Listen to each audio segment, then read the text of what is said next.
nós temos diversos problemas na saúde, a gente já sabe. Mas temos também um problema em como a gente pensa a saúde.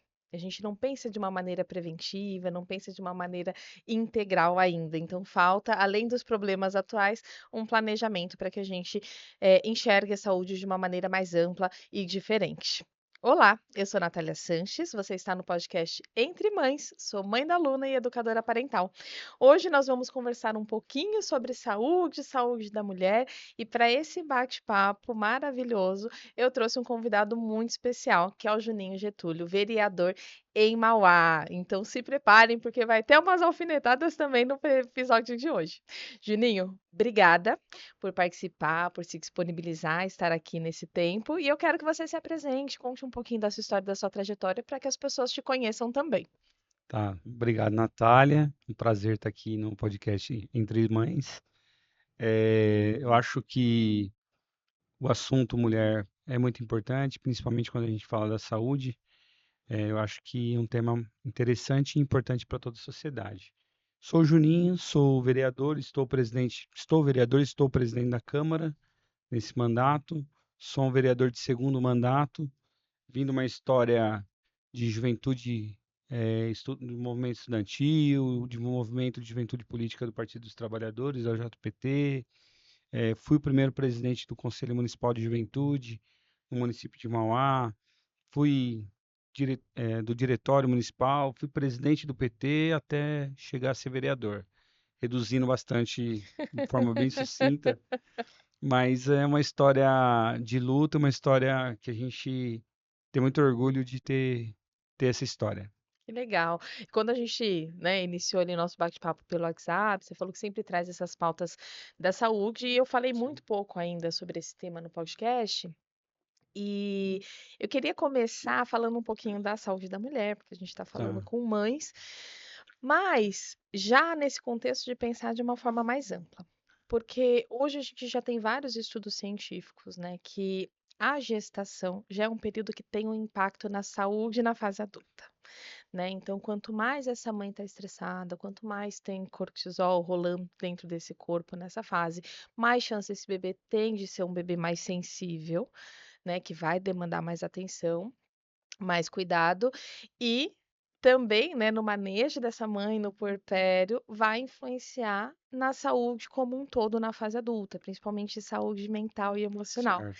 que hoje a gente vê assim um impacto crescente, né, desse Sim. adoecimento. Então você, assim, olhando para a cidade de Mauá, vamos falar um pouquinho para o contexto de Mauá, como que você percebe que tem sido dada atenção para essa fase da gestação? Olha, a gente tem um pré-natal lá na cidade que eu acho que ele é muito importante. Tanto é que o Bernardo, quando foi nascer, a Daiane fez o pré-natal também no posto, No SUS, pelo SUS. isso, pelo SUS. Que eu acho que é muito interessante a gente ter essa ferramenta no SUS e principalmente a gente poder usá-la, né? Porque tem um acompanhamento, você teve um momento de fazer ginástica, teve um momento de ter bate-papo com psicólogo, ter a experiência de outras mães dialogando dentro da unidade. A gente teve uma série de ações do pré-natal que eu acho que é importante para a gente estar gerando uma vida, né? Uhum. Então, acho que esse processo da mãe, com a mudança do corpo, a questão da hormonal, a questão até de como vai ser a criança, do que ela tá, como ela está sendo desenvolvida dentro da mulher, eu acho que tem que ter esse cuidado principalmente aonde a gente faz esses acompanhamentos, né? Porque é um processo que se inicia na gestação, mas também que ele passa por um processo de formação do feto, Sim. até se formar uma criança. E no corpo da mãe não é diferente, porque ela vai ter uma mudança pré e pós-parto, né? Quando a gente para para pensar que depois ela ainda vai ter uma série, um tempo gigante até o corpo dela voltar ao normal. Então, toda essa parte psicológica, não só do filho, mas também da mãe.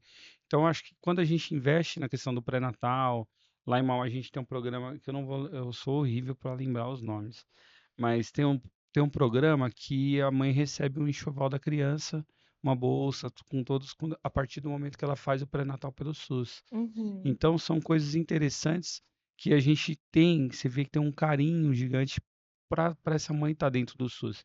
E também é discutido a importância do parto natural, né?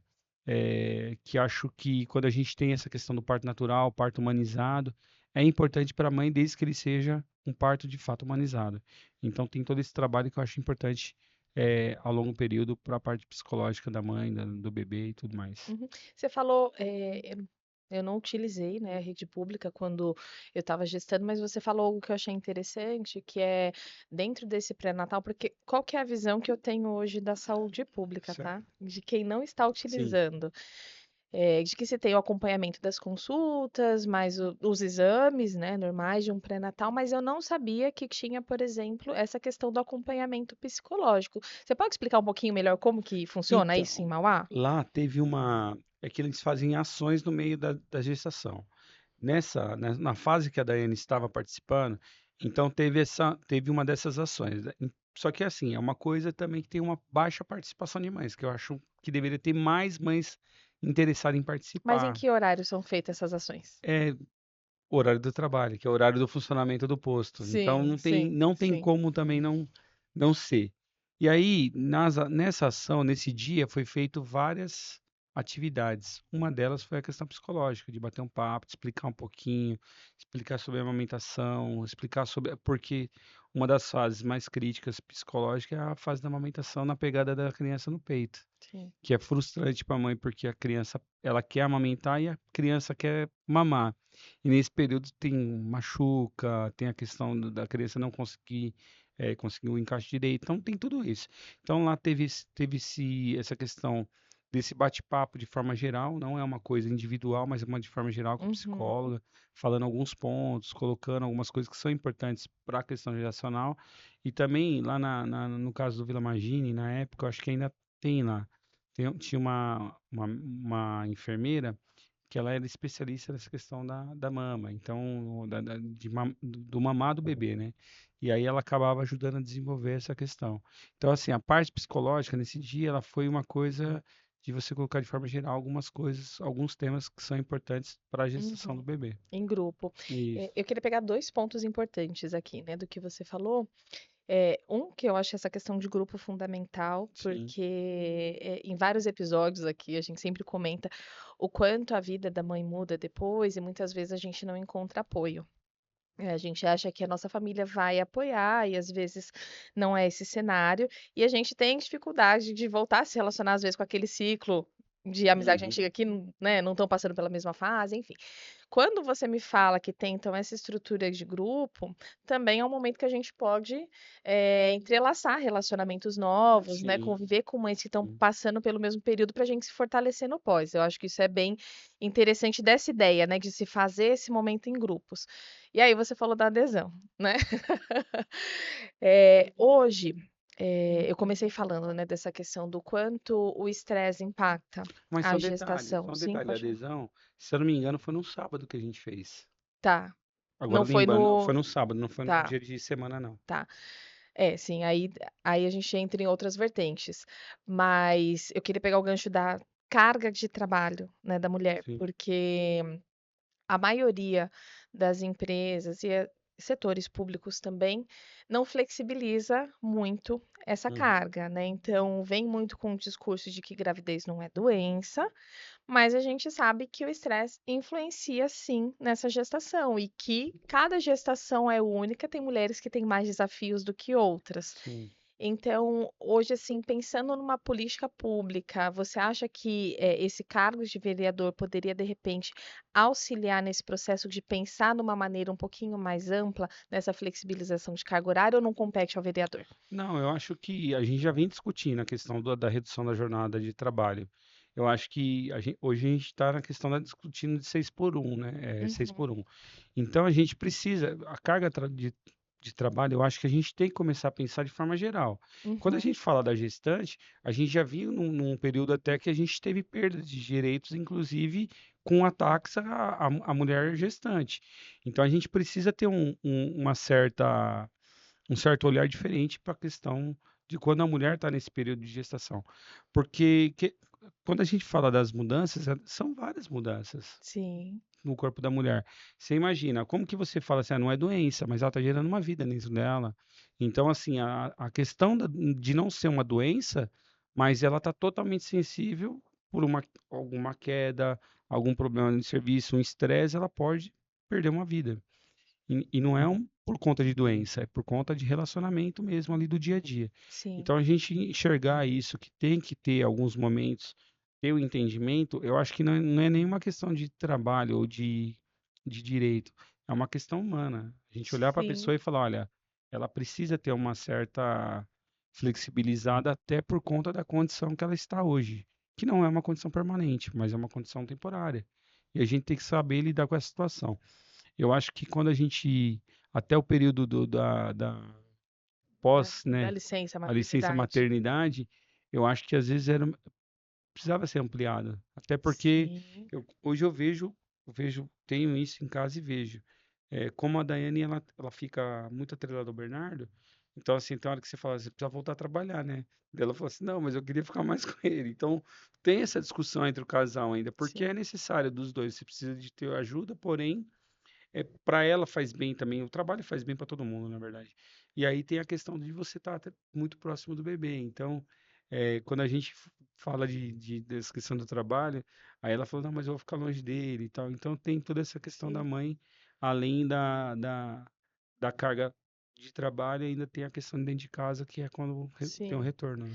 É que essa questão da licença maternidade eu acho bem sensível, porque quando a gente fala em alguns setores e não é para todos, você tem a licença de 6 meses, né, quando é empresa Sim, cidadã, ou dependendo do município, isso tá, né, em estatuto, né? Em convenção, isso, né? Do, convenção. do servidor público municipal. Então, alguns têm esse privilégio de ter 6 meses. 6 meses vai conversar com o quê? Com a amamentação exclusiva única É e isso. exclusivamente com isso, porque é um período ainda muito pequeno, né? Quando a gente fala de desenvolvimento daquela criança, daquele bebê e do vínculo mesmo, né? Que tem com a mãe. Mas a maioria são 4. E aí, esses 4 meses não conversa nem com a amamentação exclusiva, porque Verdade. aí a mãe vai voltar a trabalhar. Não são todas as mães que vão conseguir fazer um estoque de leite materno, Sim, então, muito provavelmente, essa criança também vai desmamar, ou seja, não vai conseguir nem a amamentação exclusiva nos 6 meses. E, para além disso, eu estava conversando com uma colega minha que ela mora na Alemanha, né? Eu não vou querer comparar Lé com Cré porque é muito sim, diferente, sim. né, a situação da Alemanha com a do Brasil.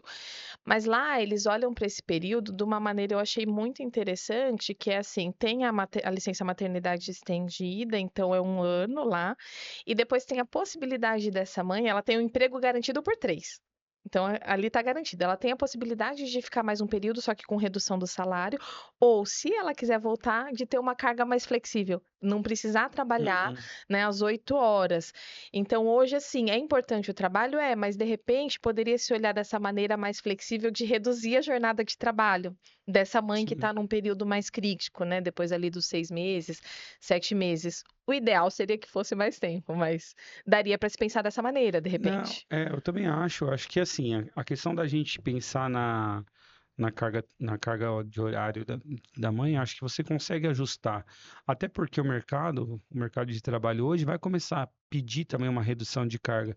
Porque vai chegar um momento que com a automatização, essas coisas, a gente vai ter que gerar novos empregos para ter uma condição de trabalho até melhor para todo Sim, sim. mundo.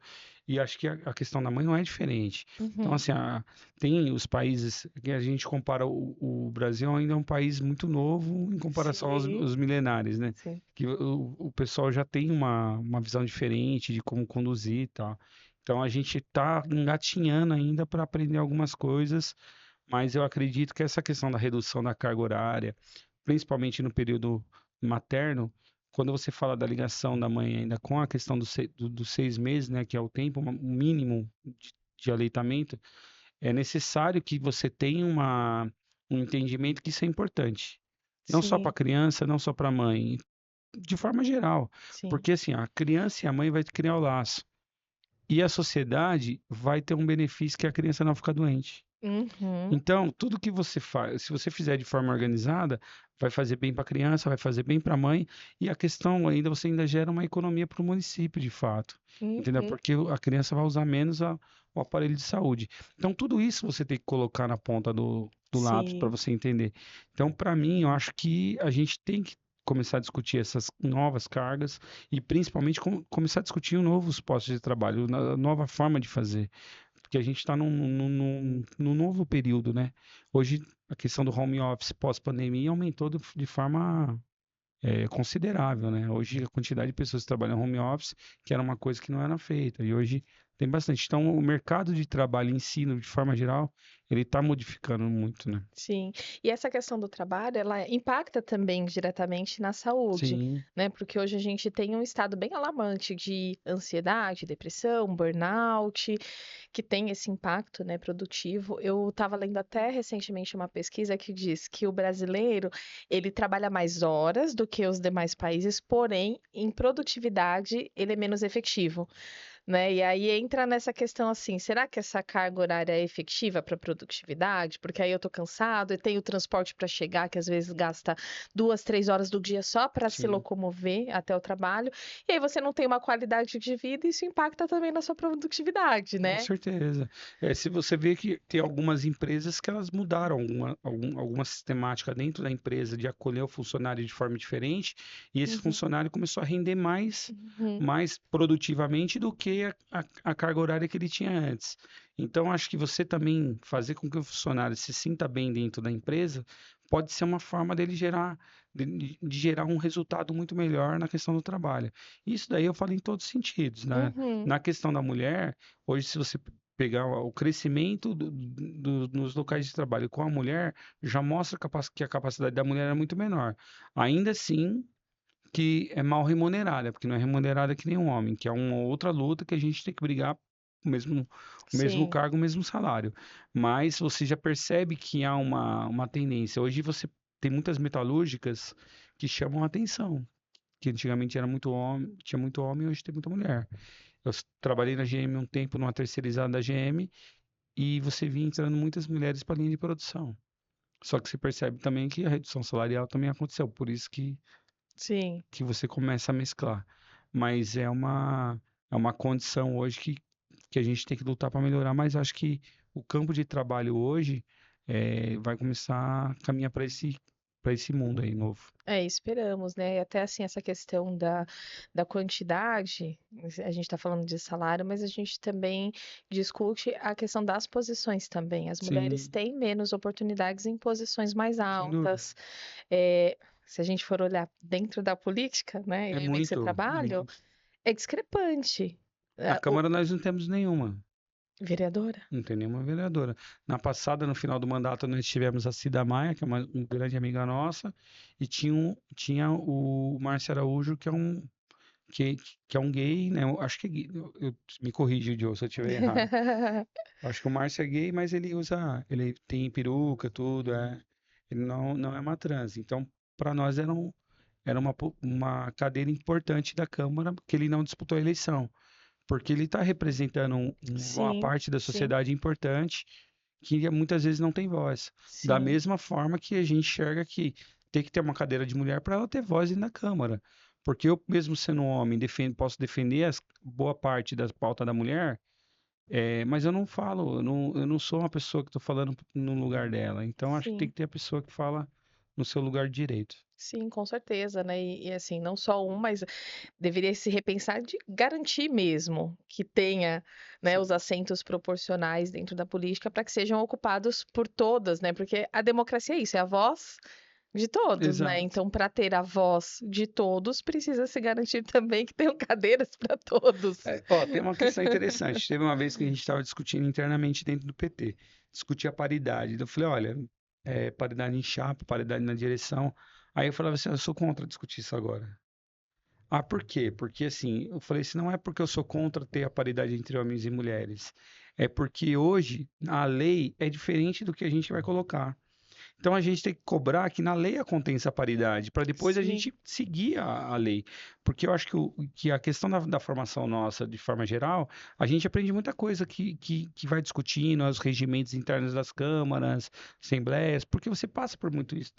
Por essas questões dentro do partidário. Então você vive isso. E aí, quando você olha para fora e você fala, pô, a lei tá diferente da nossa, sim. eu acho que é um direito da mulher ter a paridade, mas o primeiro local que a gente tem que brigar é aqui nas câmaras, assembleias, na Câmara Federal, no Senado, que metade seja mulher, metade seja homem. A Uhum. partir daí, a gente começa a discutir que partidos têm a Sim, mesma composição. sim. Então, acho que seria o correto. Hoje eu vejo que a gente precisa avançar muito nisso. Porque cada Uhum. dia que passa, a tendência é uma sociedade mais machista, né? A gente nasce Sim. machista, na minha opinião. A gente cresce ouvindo machismo, A gente é então. socializado nessa, Exato. né, Então a gente tem que nesse viver uma contexto. desconstrução disso, né? Uhum. Então todo dia a gente está desconstruindo algo que é agressivo à mulher. Sim, e é difícil, né, esse caminho. E aí a gente volta até, né, para essa questão inicial de se pensar de uma maneira mais preventiva, que é realmente isso, esse olhar mais atento para essa fase inicial, para essa mãe, como que ela está tendo suporte, como que ela está tendo suporte emocional, para que lá na frente isso já esteja desconstruído, que a gente tenha adultos mais saudáveis, tanto emocionalmente, mas com essa inteligência emocional mesmo, né? Então, como você falou, nós somos socializados nesse contexto, tá bom. E se a gente vai desconstruir, a gente tem que olhar principalmente para onde? Para a parte da infância, porque ninguém nasce machista, Exato. né? Ninguém nasce Você cresce, né? preconceituoso. Você Você vai, acelera.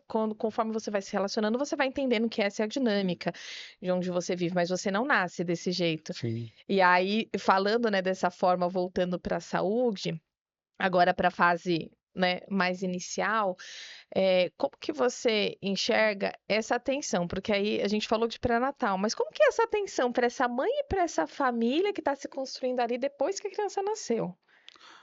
Olha, eu acho tem um acompanhamento assim, pelo que eu conheço e pelo que a gente iniciou Uhum, no SUS, né? O Bernardo ele toma todas as vacinas na UBS. uhum, Então, assim, o serviço público, o SUS, ele oferece todo o serviço. Tem pediatra para fazer as agendas mensais, tem um acompanhamento, tem a questão das vacinas, que tem uma cobrança, você vai comprar, você vai tomar a vacina de meningite, a vacina de gripe. Então, tem tudo isso.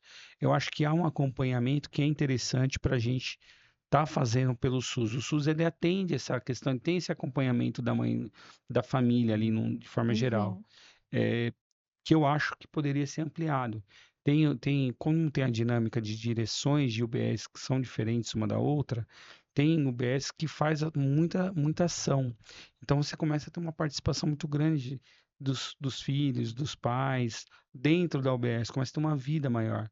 E ainda assim, ainda você tem a questão dos agentes de saúde, que faz um trabalho que é interessante, principalmente nessas áreas mais periféricas que ficam distantes. Então tem esse acompanhamento também nessas crianças que acabam nascendo e aí eles acabam tendo essa visita com mais frequência, que eu acho que é muito importante. Uma das coisas que eu vou colocar aqui, que eu acho que é interessante também, que eu não vou fugir um pouquinho da temática da aham, maternidade, aham, mas eu acho que é importante falar. Em Mauá, a gente tem um problema muito sério com a mulher, que é a questão dos miomas, uhum, que eu acho que a gente acaba discutindo até pouco isso. Mauá tem um hospital Nardim, que é um hospital de médio porte, mas que não atende determinadas cirurgias. E o mioma é uma delas, né? uhum, Quando é muito recente, você ainda consegue fazer alguma coisa. Quando ele já está mais agravado, aí você depende do Estado. E aí o que que acontece? A gente tem um problema sério. O Estado disponibiliza uma vaga por mês para atender essa mãe, E essa, não é essa mulher. uma mulher por mês que. E falam que a água de Mauá para ter mioma é uma coisa impressionante. Isso daí é o que eles falam. A lenda urbana. Tem muita mulher que tem mioma em Mauá. Então, é uma coisa que gera um sofrimento na saúde da mulher. Principalmente porque você tem a questão do sangramento que você acaba tendo, e Sim. ainda a questão do inchaço, questão de dor, a questão de você ter que tomar a bolsa de sangue para estar se recuperando muitas vezes, outras você ter que ficar dependente do Noripurum. Então são coisas que assim a gente poderia resolver de forma mais rápida, mas Uhum. que não há Uma uma preocupação, você preocupação acha? que eu acho que o Estado deveria disponibilizar mais. Por que eu falo Estado? Hoje a gente tem uma Nardini, ele foi construído há 60 anos atrás. Uhum. Quando a cidade praticamente se formou, pouco tempo a gente teve Nardini. Era uma cidade de 150, 200 mil pessoas. Hoje a gente está chegando a uma cidade de 500 mil pessoas. Então o Nardini já não atende mais a necessidade do município. E a gente sente falta porque a gente está numa beirada. Então nessa beirada a gente tem Mauá, Ribeirão e Rio Grande. Então chega a uma população de quase 1 milhão de pessoas que a gente não tem nenhum hospital de referência do estado de fato, que atenda Essa demanda. essa demanda. A gente tem que fazer uma divisão junto com o Santo André do Mário Covas. É, e eu acho que não são só vocês, né? Porque eu estava ouvindo também, conversando com o pessoal de Rio Grande da Serra que tem dificuldade também e tem que encaminhar paciente para Santo André, e você acaba sobrecarregando outros municípios, né? Exato. Porque tem outros que estão aí em defasagem. É, mas eu queria pegar esse gancho, né? Que você falou que tem esse acompanhamento prático, né? Das vacinas, disso, daquilo. Mas ainda assim, eu bato na tecla da questão emocional. Tá? Sim, Eu acho que, assim, as famílias estão com pouco suporte emocional e essa mãe, hoje na rotina que a gente vive, tem uma sobrecarga muito sim, grande e sem esse apoio, a gente acaba fazendo o quê? A gente acaba descontando nossas frustrações, nossas limitações e também repetindo padrões com os nossos filhos, sim, né? O que torna sim. disfuncional. O próprio estresse tóxico, não sei se você já ouviu falar. Mas é quando a quantidade de cortisol é demasiada naquele corpinho, né, que não tem a Hum. capacidade ainda de gerir esse hormônio por si só. E aí isso prejudica o sistema imunológico, prejudica a saúde emocional, Uhum. tudo isso, né, principalmente lá na frente. E a Sociedade de Pediatria Brasileira já determinou, por exemplo, que dos meios de prevenir isso daí é trabalhando com o educador parental, com orientação parental e com esse suporte para essa mãe, Uhum. que a gente não tem ainda no sistema de saúde. Você percebe assim que já há discussões nesse sentido ou ainda nem se começou a discutir isso? Olha, essa questão da discussão, principalmente de apoio na parte, vamos pegar na parte emocional, psicológica, a gente está muito atrasado, Uhum, muito atrasado. E não falo só nessa questão da, da, da, da da infância, é infância. Eu falo de forma maior. geral. Eu acho Uhum, que hoje pós-pandemia, não sei se tem um estudo, hoje ninguém explica ainda, mas a questão do TEA, a questão do TDAH, do TOD, de todas as síndromes e deficiências, houve um aumento uhum, significativo. muito grande, muito Uhum, grande. Então, assim, tem ruas em Mauá que você encontra 10 crianças que têm autismo. uhum, Tem uma coisa assim muito puxada. E a gente precisa ter um olhar diferente. A gente passou esse mês de abril agora, que é o mês da conscientização do autismo, e a gente precisa ter um entendimento que a gente precisa fazer algo diferente. Então, uhum. assim, hoje, por exemplo, a gente criou a Secretaria da Pessoa com Pessoa deficiência. com Deficiência em Mauá. É uma secretaria que, na minha opinião, ela vai ter uma importância muito grande agora em parceria com a saúde, porque a gente está dando um olhar diferente a essa questão, principalmente por conta que a gente precisa de determinados profissionais que a gente não tem, não Uhum, acha para contratar no SUS, na verdade. uhum. Por exemplo, se você pegar um neuropediatra que vai influenciar na questão Do do diagnóstico, diagnóstico, né? não só das síndromes, mas também quando a gente precisa de determinada ação com uma mãe que está tendo um problema psicológico. Uhum. Pode ser emocional ou não, mas Sim, precisa de um sim. diagnóstico dele. E a gente tem a dificuldade de contratar mais de um, às vezes fica um, dois, às vezes daí sai os dois, daí fica, volta a ter um, não volta a ter um, ou não tem nenhum. Então, assim, fica um vai e vem muito grande de neuro, tanto neuro quanto neuropediatra é mais difícil ainda.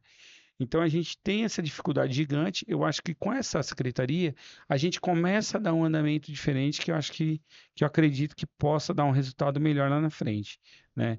Mas ainda assim, eu acho que a gente precisa investir muito na formação de profissionais.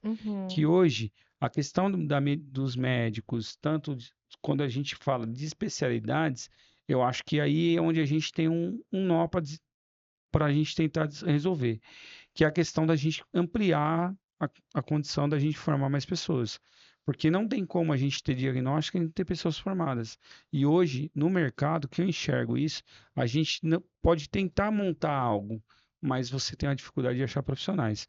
Eu vou dar um exemplo para o desenvolvimento da fala das crianças quando tem até uma pressão psicológica que acaba afetando a fala. Fonoaudióloga. Hoje é uma profissão que você tem uma dificuldade de achar profissionais formados. Uhum. Então, assim, todas essas profissões que impactam de forma geral, que a gente não consegue profissionais, acaba dificultando para a gente ter essas pessoas, principalmente nas áreas Atuando, né? periféricas, para atuar. Quando você pega Mauá é uma cidade carente, que eu enxergo, muito periférica. Então, quando você enxerga Mauá nesse sentido, a dificuldade de sair um médico de São Paulo para ir atuar em Mauá, ou ele está em São Caetano, ou ele está em parte de Santo André, que também Santo André tem uma área grande de periferia, mas quando ele está numa área mais nobre, ele não vai uma cidade que ele não conhece, principalmente que tem um Sim. histórico de periferia, tudo. Então a tendência dele é mais difícil. Então a gente tem que trabalhar muito essa questão da formação das pessoas da cidade, formação de ensino, principalmente médico, essas especialidades que são importantes para a gente ter uma facilidade melhor para conseguir atuar pelo SUS também. E uma formação mais humana, né? Porque, Sim, assim, a gente encontra bastante dificuldade. Tem um episódio, inclusive, aqui, quem não assistiu pode assistir, que a gente fala sobre inclusão. E a reclamação dessas mães, em sua maioria, é que, assim, vão para os profissionais do SUS, mas são destratadas, se sentem mais culpabilizadas.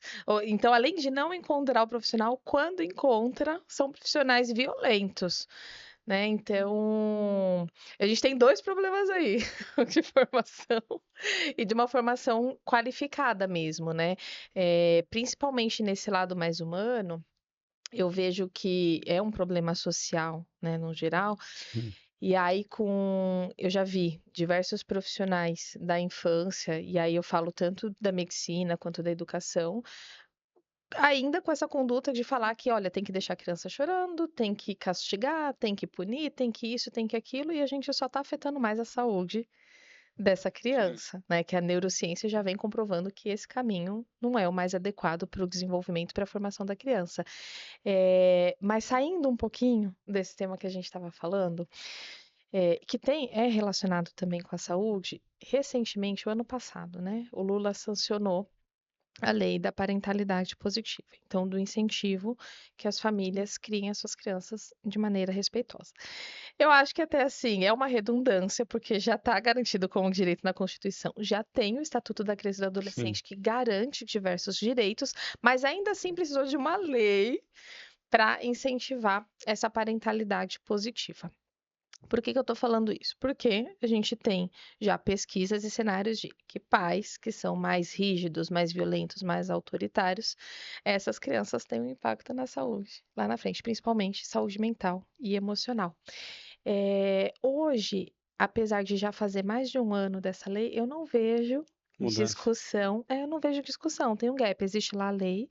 Tudo bem que eu acho que talvez eu esteja sendo idealista, porque o ECA existe desde 90 e ainda assim, na Sim. prática, ele não é aplicado. Mas como que andam essas discussões? Foi só sancionado? Tem conhecimento dentro dos municípios? Tem ação que vocês têm discutido para fazer isso de uma forma mais ampla? E aí a gente entra em saúde, entra em educação, mas de ter esse suporte a essa família? Ó, quando você coloca uma lei dessa, eu acho que nada mais é para você reafirmar novamente o direito dessa pessoa. Uhum, Porque quando a gente garante na lei, a questão é que a criança, ela está teoricamente protegida, sim, né? E hoje, querendo ou não, se você pegar, tem adolescente eles vão buscar no ECA, eles vão lá e leem o ECA, descobrem o que é sim, e que vão bom lá e que falam, tem. ó, tem isso aqui, entendeu? Então, é interessante isso. Então, assim, quando você cria uma lei, eu acho que hoje a gente já vive uma sociedade que a gente já mostra que tem um problema psicológico muito grande das pessoas, né? A Sim, gente está num momento que a gente vê que tem uma sensibilidade maior à questão psicológica. E há uma tendência acho que não é uma tendência do Brasil, acho que é uma tendência geral no mundo, uhum, né, dessa questão. E aí a gente chegou num momento de ter uma sociedade muito violenta. sim, Então, eu acho que quando o Lula coloca, há essa preocupação com a sociedade que a gente está vivendo hoje, uhum, tanto da questão psicológica, mas também da questão das pessoas estarem violentas. E principalmente quando você pega, porque a gente chegou num momento da sociedade que as pessoas não defendem o direito dos humanos. Pelo uhum, contrário, elas atacam o direito dos humanos. Falam, não, não, sim, não gosto de direitos humanos. Ué, mas você é humano. Como você não defende seu próprio direito? sim, Né? sim, E é isso. E quando você coloca essa questão, eu acho que é para você começar a combater exatamente essa questão do autoritarismo, do pai que é muito duro, que não respeita, que não respeita o filho de forma geral. Então, assim, você colocar essa lei, eu acho que nada mais é do que você garantir o direito a mais. A discussão hoje, a- em todos os locais, a gente tem uma discussão da questão de como você criar o filho. Uhum. Porém, eu acho que a gente está vivendo um momento novo e principalmente eu vejo as pessoas falando, não, dá um tapinha. Tá, beleza. O que que é um tapinha? Você gostava de tomar um tapinha do seu pai? Sim. Você E entendeu? e quando fala de criança, eu acho assim tão engraçado, porque todo mundo, né, hoje tem Sim, as pautas, né, das minorias, mas parece que assim, contra a criança, todo mundo tem um discurso violento, todo mundo. Então, ah, não, mas eu já ouvi, né?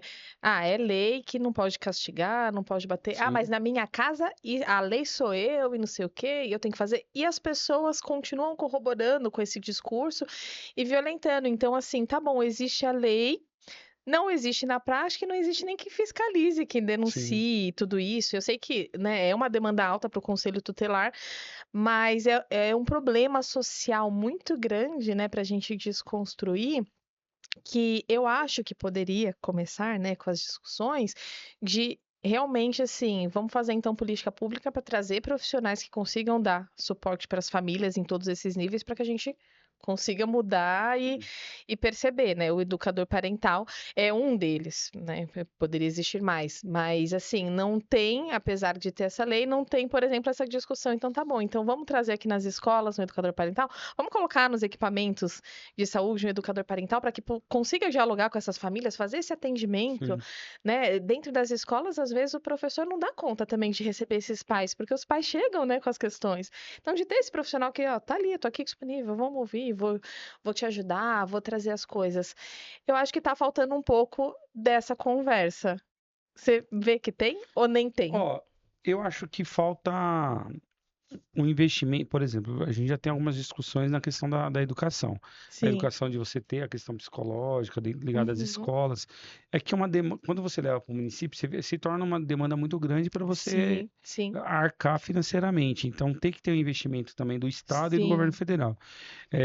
E quando você vai olhando para dentro da escola, se você tiver um acompanhamento de dois, três, quatro psicólogos dentro de uma escola, seja ela infantil ou ela já no colegial e depois no médio, você consegue dar um andamento melhor para a criança. Você ter esse Uhum. acompanhamento, você começa a visualizar coisas que podem acontecer lá na frente. E é uma forma de você ter esse trabalho que você não precisa ir na casa da pessoa, porque você consegue identificar dentro da escola e a Uhum. partir da escola você consegue fazer um trabalho com a família, que deveria ser Sim, isso. sim, né? Tá todo mundo ali coeso, Exato, né? porque boa parte de situações de violência com criança é descoberta na escola, Uhum, uhum. principalmente porque a maioria de violações de crianças é ato de abuso, seja sexual ou violento, na maior parte acontece dentro de casa e é algum Sim. parente daquela criança que cometeu. Então, esse processo, ele seria muito bom ser construído dentro das escolas. Eu Uhum. acho que aí a gente deveria trabalhar para ter isso. Porque tem, se eu não me engano, também tem uma lei que também deveria ter psicólogo dentro da escola. É, mas tem, né? Entre a lei e a execução, a gente tá com aí Exato. uma defasagem, Mas né? aí é onde eu acho que eu vou naquela coisa, que daí a gente ter um embate com a questão de financeira. Uhum. Porque, querendo ou não, o recurso ele é finito. Sim. Então, tudo que você coloca dentro a escola já gasta, por exemplo, em Mauá a gente gastou ano passado 29% do orçamento em educação. Uhum. E mesmo assim a gente não tem o Uhum. psicólogo. Então, se a gente colocar o psicólogo, vai aumentando mais. E assim, a escola municipal é muito bem avaliada pela população. São escolas boas mesmo. Uhum. Só que ainda falta essa questão do acompanhamento. Sim. Pelo menos, eu parto do princípio que se a gente tiver um acompanhamento dentro das escolas, trabalhar com os alunos, nem que seja uma equipe rotativa por meio, Sim, um, porque não é, precisa uma- ser, né? exato. É, Cada grupo de psicólogo cuida de 10 escolas, e aí faz um isso. trabalho. Eu acho que poderia ser interessante para a gente até entrar nessa questão familiar. Sim, porque assim, a gente pensa muito no macro, Sim, né? Já sim, instituir. Mas eu acho que são pequenos passos mesmo, até a gente chegar.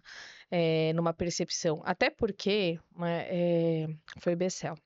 O Bessel van der Kolk fez essa pesquisa lá nos Estados Unidos, do quanto, se você cuida, né, da família, da saúde da família, nessa fase inicial da vida, o quanto você poupa em recursos No financeiros futuro. no futuro, para saúde, sistema carcerário e farmacêutico, essas questões. Então, assim, é um investimento alto a princípio, mas que lá na frente vai te trazer um retorno financeiro maior. É que a gente vive assim, tapando buraco e, e apagando Exato. incêndio, né? Não tem esse planejamento. É que nem quando a gente. Tem várias coisas que a gente discute. Aí, por exemplo, o pessoal discute muito a questão do carcerária, né? A gente tem Aham. a periferia, a criança sempre ela cresce em desvantagem de qualquer outra criança, Sim, porque ela vai lidar com crime, ela vai lidar com a exposição da pessoa que teve sucesso na vida, que muitas vezes é o traficante, é o bandido da região. Então, assim, aquilo ali influencia na cabeça sim, dela no sim, futuro. Então, assim, você conviver com a violência influencia na cabeça dela. E quando a gente não tem o investimento nessa questão dessa criança, para ela mudar a vida dela, sim, é uma coisa que lá na frente vai ser impactado muito, muito sim, seriamente. sim. Eu tenho uma coisa que o pessoal atacava muito, que era a questão do Bolsa Família. Uhum. Hoje, da forma que é feito hoje, eu não concordo. Mas é um projeto importante. Sim, Mas eu não concordo. A forma que era feita antigamente, eu concordava. Porque qual era o propósito? Não mudou o propósito ainda, mas mudou o perfil das pessoas que para elas produzirem a riqueza delas. Quando iniciou, você dava uma ajuda para a mãe de, acho que era de R$ 80, eu acho, por filha. Então vamos supor, tinha 4 filhos, recebia 4 ajudas de R$ 80. Não quer dizer, você não sustenta um filho com R$ 80 por mês, sim. né? Só que qual era o principal princípio do Bolsa Família? Era a criança estudar. Uhum. Hoje, ó, tem um esforço do governo federal em tentar manter a criança na escola. Pé de meia, auxílio no seu, auxílio. Tem uns, acho que uns 3 projetos que fazem para Uhum. que a criança fique dentro da escola. Por quê? Porque só desse jeito que a gente vai mudar a sociedade. É investir na educação. E principalmente quando a gente conseguir tirar essa criança que está quase entrando na porta da criminalidade e colocando ela num lugar onde Uhum. ela vai começar a desenvolver conhecimento. Se a gente tivesse esse trabalho psicológico, também Uhum. ajudaria a identificar a questão dessa criança que a gente já está perdendo para o crime. Porque quando ele é muito pequeno, que ele começa a formar o caráter dele, que você vai ver se vai ter um desvio de caráter ou não. Ele já começa a dar sinais ainda criança. E aí é onde você consegue mudar isso. Então, eu acho que a gente tem que ter um investimento, não só nisso daí, mas também na criança. Quando eu falo essa questão do Bolsa Família, eu acho que eu, eu falei que eu não concordo, né? Eu até corrigi. Eu não concordo, não é porque tem muita gente que deixou de trabalhar para viver com isso. Hoje, com um pouquinho. E eu não, e aí é onde eu acho que deveria ser É, rediscutido, mas de forma é, importante. é que eu acho que fica assim, às vezes, um pouco, né? Antes eu via que a moça que trabalhou lá em casa, ela se beneficiava, né, do Bolsa Família, só que ela sempre estava preocupada em estar com a vacinação em dia, a Isso, presença das crianças, com o peso das crianças, isso. porque eles avaliavam tudo isso Avaliando para você isso. continuar Exato. recebendo benefício. Então tinha aquele olhar, mesmo que mínimo, né, Mas era para a superficial, família, mas para era, as crianças e tal. hoje eu não sei se está assim, mas aí entra um pouco na questão do assistencialismo pelo assistencialismo, sem Exato. você dar recursos para que essa pessoa saia dessa situação e deixe de precisar, né? Que eu acho que é muito nessa tecla de voltar para a educação e para a infância, né? Que é a fase mais crítica de formação daquele ser humano. Então, você falou do pé de meia disso, daquilo. Eu penso, tá bom, é uma solução para um sintoma, só que você não está também enxergando isso, o problema lá de baixo, né? Que isso Sim. é a pontinha do É a iceberg. pontinha, Mas exato. por que que essas crianças não estão interessadas hoje na escola? Porque, infelizmente, hoje, o que eu vou falar é até sensível, mas a escola é um ambiente hostil para a criança. Sim, E para o adolescente, sim. principalmente, né? Que não são vistos, são invisibilizados, são tratados, né, de maneira muito desrespeitosa. Ah, mas é culpa dos professores? Não, é responsabilidade, claro, mas eu entendo o lado que são professores sobrecarregados, mal remunerados, né? Então tem Sim. todas umas outras camadas e pessoas feridas também. Estão replicando aquilo que aprendeu. Então, falta se discutir também como que a gente resolve esse problema de tornar essa escola mais atrativa, além do financeiro, mas de tornar Sim, mais atrativa para que aquela criança sinta prazer. Na minha época, eu sentia muito prazer em estar na escola. eu também. Muito prazer. Mas, tá, talvez eu não enxergasse algumas violências que hoje eu enxergo, sim, pode ter isso. Mas eu penso que a gente tinha menos desafios no sentido de competição. Hoje a gente compete com tela, hoje a gente compete com muita coisa. Então não Mudou, é, né? não é da mesma maneira que eu atraía o aluno antigamente que eu vou continuar atraindo. E isso não foi repensado, né? Foi repensado só assim numa maneira de remediar o sintoma, mas acho que falta discutir algumas causas mais profundas também, né, Sim, dessa evasão. eu acho que a questão da escola, você tocou Sim, num ponto que é interessante. Hoje a criança é mais visual do que analógica, vamos se dizer, né? sim, A sim, gente era analógico, não? sim. Então a gente via uma coisa que você convivia com as pessoas de fato. Uhum. Hoje a pessoa vive, as crianças vivem muito, mas é uma questão muito na internet, muito virtual. E Sim. aí, então, assim, a facilidade dela aprender pela tela, tanto é que, assim, vai pesquisar, vai onde? Vai no YouTube, vai Uhum. no Google. Então, ela já sabe isso também. Eu acho que é aí onde a gente começa a errar também. Eu acho que essa questão da decisão de proibir o uso do celular na escola, eu acho que foi muito acertada. Porém, eu acho que deveria ter outro mecanismo para elas conseguirem acessar a internet até para fazer pesquisa. Sim, Porque eu acho que o celular é uma coisa, a sim, distração do WhatsApp, de você entrar sim. muitas vezes no YouTube, você está tendo uma aula, você não precisa ver outra aula no YouTube, você pode ver depois, para aprimorar aquilo que você está recebendo de conhecimento.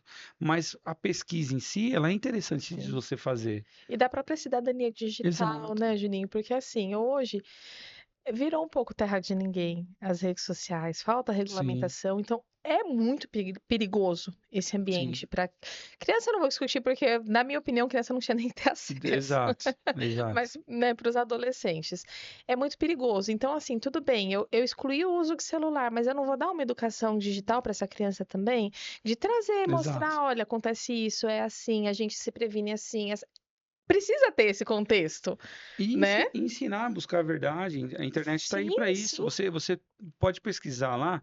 Não quer dizer que falando na rede social não há verdade. sim. A rede social não está aí para ser falado, olha, aconteceu isso aqui e está certo. Pelo contrário, a rede social está lá para a gente se relacionar com as pessoas, não é para falar o que é Uhum, certo e o que é errado. O que é certo e o que é errado, você vai aprender com a sua mãe dentro de casa, você vai aprender a educação que seus pais tá te passando, e ali é onde você vai aprender também a questionar as coisas. Peraí, deixa eu ver. Isso aqui tá falando aqui é verdade ou não é? Então, assim, mostrar onde você pesquisa ou não, para você ter certeza uhum. disso, a fonte, o que está sendo dito. E hoje eu acho que a gente está muito nessa questão do, falou lá na rede social, teve 3.000 curtidas, é verdade. Mas posso te falar uma coisa que você falou, você tocou num ponto muito legal, muito interessante, que é do questionar, né? Sim. Que algumas contas não fecham, porque assim, quando essa criança tá lá na primeira infância, eu não quero que ela me questione o tempo inteiro na escola e em casa eu tô calando essa criança. Sim, Eu quero que ela me obedeça, né? Eu quero essa camada. Aí lá na adolescência eu quero que essa mesma criança vire uma chavinha e se torne questionadora, só que o tempo inteiro eu não estava induzindo isso, sim, né? Eu sim, estava cerceando essa questão do questionar, que é importantíssima para o nosso pensamento crítico, que é importantíssimo para o nosso sim. desenvolvimento, né? Então é um trabalho que realmente começa muito lá na infância, da gente mudar algumas visões para que lá na adolescência seja mais fácil e que também os professores estejam abertos a receber esses questionamentos, porque alguns ativam, né, gatilhos que, eu acho que esse aluno está me enfrentando, né? Ele está me E o contrário desrespeitando. também, e o contrário também. Hoje é que nem assim, ó, eu vejo que é uma profissão hoje, eu Sim, tava vendo essa semana, apareceu vídeo na internet do menino, do menino batendo no professor. sim, Então, sim. assim, virou uma coisa corriqueira. É, Isso é ruim também, né? que foi aprendido em algum lugar, né, Juninho? Que Exato. foi aprendido onde? Não, de fato, Né? de Nessas fato, de dinâmicas, fato. né, lá na infância. Então, tem gente que fala assim, mas antigamente o professor podia dar palmatória na criança. Palmatória, tacava Tá, giz. mas e aí tudo bem. Eu tô violentando essa É. criança, eu não tô ensinando ela o respeito, eu tô ensinando que o mais forte pode. Quando ela chegar na adolescência, Ela vai fazer a ela mesma vai coisa. fazer a mesma coisa, porque hoje o- os adolescentes estão aí, enormes, né? Aí chega aquele professor. o tempo inteiro ele foi violentado, ele vai replicar esse comportamento, que é um comportamento assim, você vê que é um problema social mesmo da Sim, estrutura, né? Que a família tem dificuldade em ensinar o respeito, né? O que que é respeito, o que que é o amor, e as crianças vão vão reproduzindo. reproduzindo. E a escola também tem essa dificuldade, né? Então, assim, é um problema estrutural da sociedade que parte da nossa mudança de pensamento e É, de perspectiva, né?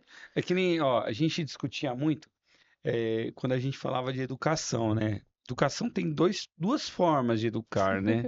Tem o educar, que é a transmissão de conhecimento, que é a do professor, e educar, que é a questão de comportamento que vem de casa, né? Como a pessoa vai se comportar, como que ela é. Aí a gente discutia muito, eu achava engraçado, porque o pai, muitos pais, né, fazem isso. Ia lá e falava assim: ah, você não pode fazer isso. Isso daí é errado, você tá errando, você tá enganando, não sei o que, tá, tá. Ah, vamos lá na fila da lotérica, deixa eu passar vem no meu colo. Peraí, Sim, você entendeu? né?